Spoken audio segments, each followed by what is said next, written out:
Hello，大家好，我係 Coach。今集嘅題目係5類美加常見嘅面試問題，亦都附上加拿大模擬求職面試題目同埋參加者嘅表現討論。呢一集嘅目的係幫助大家分析求職面試常見嘅問題種類，同埋應該點樣去準備回答由呢一啲題型變出嚟嘅求職面試問題。喺今集嘅尾部，我會同大家分享一下早幾日我做義工，參加咗我母校 UBC 為學生同埋舊生而設嘅一個模擬求職面試活動。咁參加者呢係被問到6條嘅面試問題㗎。究竟6條問題係點嘅呢？參加者嘅表現又係點樣呢？我會喺呢度尾部同大家分享。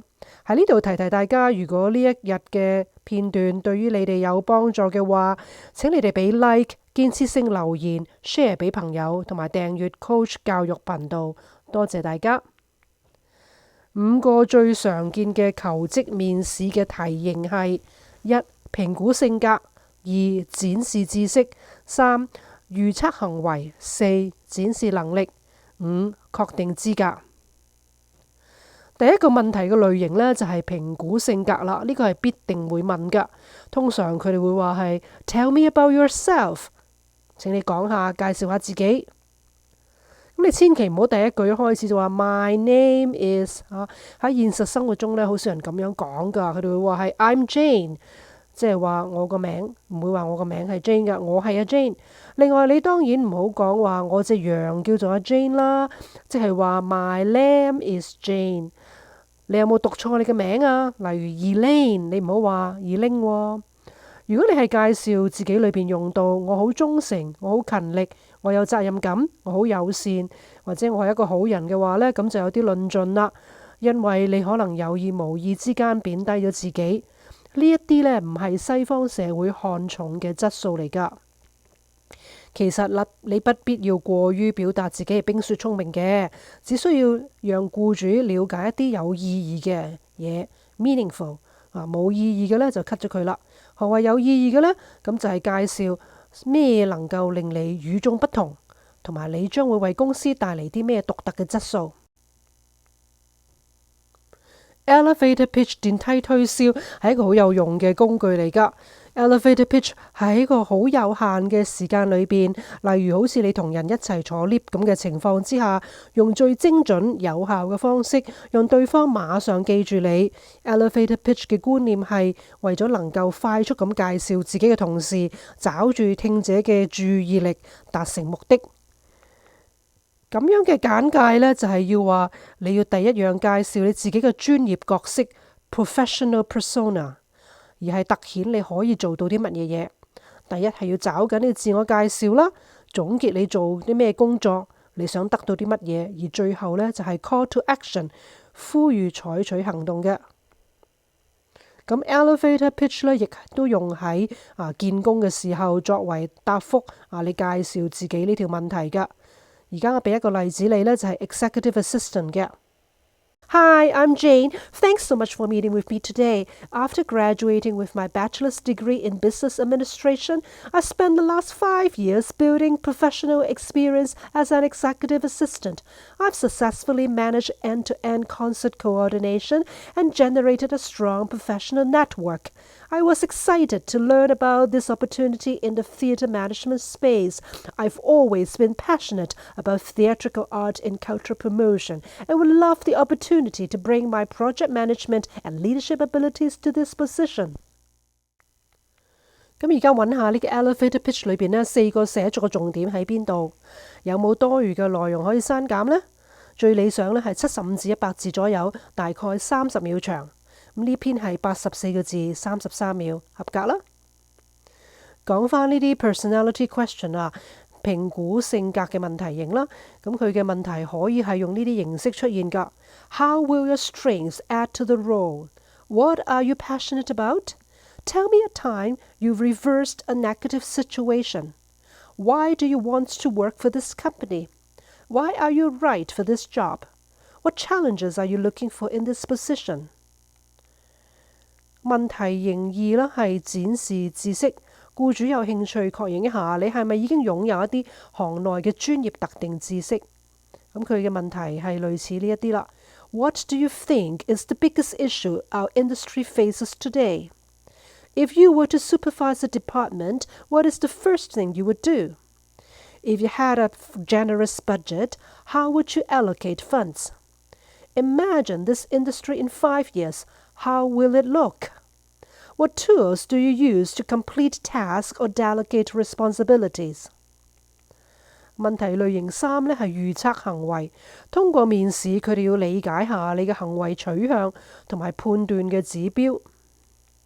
呢啲問題呢就可能會係咁樣啦。How do you handle a challenge? Have you ever made a risky decision? Provide an example of when a goal wasn't met and how you handled it. What do you do if you have a problem with a teammate? Tell me how you work under pressure. Do you ever postpone making decisions? Why? 第5類型嘅題目呢係展示能力。例如 What experience do you bring to the position? What was the most rewarding about your last job? What did you like or dislike about your previous job? What were your responsibilities in your last position? What was your biggest accomplishment? 問題型5呢係確定資格，呢條嘅問題型呢亦會出現㗎，因為佢想睇下呢去你嘅實踐方面嘅能力。例如佢會問你 How will you experience benefit this company? Explain how you produce result in your last job. Explain how you found a creative solution to a problem. What makes you different from the competition? What steps do you take to avoid errors? 喺外國見工呢，你要克服好多文化差異嘅挑戰喎。第一樣呢，就係説話能力啦，要發音清晰。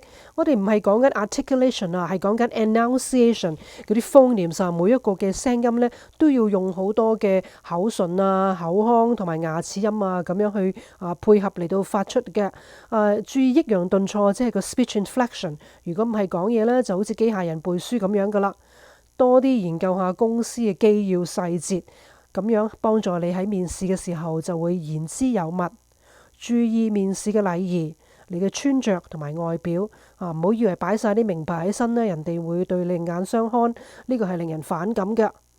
主動嘅角色啦，同埋投入嘅態度係你嗰日呢應該有嘅表現嚟㗎啦。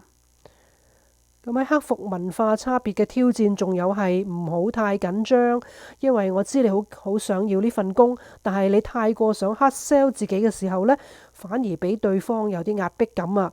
咁因為你 pushing too hard 嘅時候呢，喺不自覺之中或者會令人誤會你係暗示一啲民族嘅優越感喎。千祈亦都唔好成日將sorry 啊、excuse me 啊、pardon me 呢啲字擺喺口邊，因為呢係 too apologetic 嘅時候呢，唔係有禮貌嘅表現啦，可能被視為好怯懦啦，或者虛偽添。喺西方文化呢，佢哋唔係太能夠理解點解你喺面試嘅時候要咁謙虛嘅，佢哋係要做到不卑不昂、友善同埋自信嘅。咁喺我之前呢，亦講到呢，我喺 UBC 做義工啊嘛，參加咗一個模擬嘅面試活動。咁嗰日我分別呢係帶咗2個小組㗎，每個組呢係有6條問題。呢6條問題呢係反映加拿大見工最常見嘅題型嘅。唔知大家可唔可以睇下，幫我分析一下 UBC 呢次活動裏邊，其實呢啲問題係喺邊5個我哋頭先講過嘅題型裏邊變出嚟嘅？咁第一場嘅虛擬面試題目呢，有呢一啲，我唔讀出嚟啦。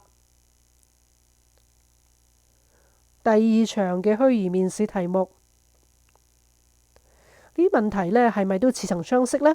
所以呢，如果你能夠熟悉5大嘅題型，預早準備好簡潔清楚嘅答案，又或者你求職嗰陣時候又能夠好頭腦清晰咁樣分析到佢哋究竟問緊邊5類嘅題目類型呢，咁你就可以好有信心咁樣作出適切嘅反應㗎啦。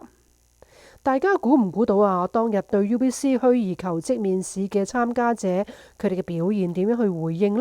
呢啲就係我當日俾佢哋嘅回應。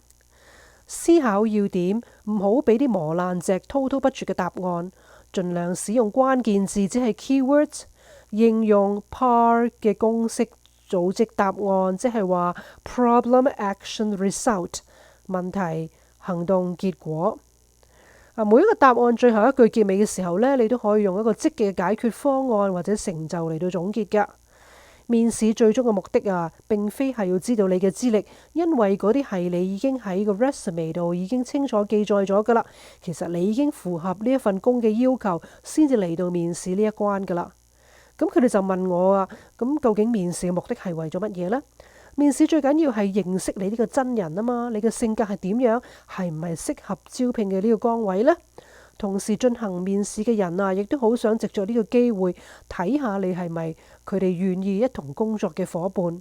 你嘅性格同埋取向係唔係能夠配合現有嘅團隊呢？所以唔可以忽略一啲好輕鬆，好似表面上同工作冇關嘅問題，因為佢哋真係要想去睇下佢哋中唔中意同你一齊工作。亦都因為佢哋要去揀一個佢哋可以愉快工作嘅人，並唔係要揀一個最高資歷嘅人㗎。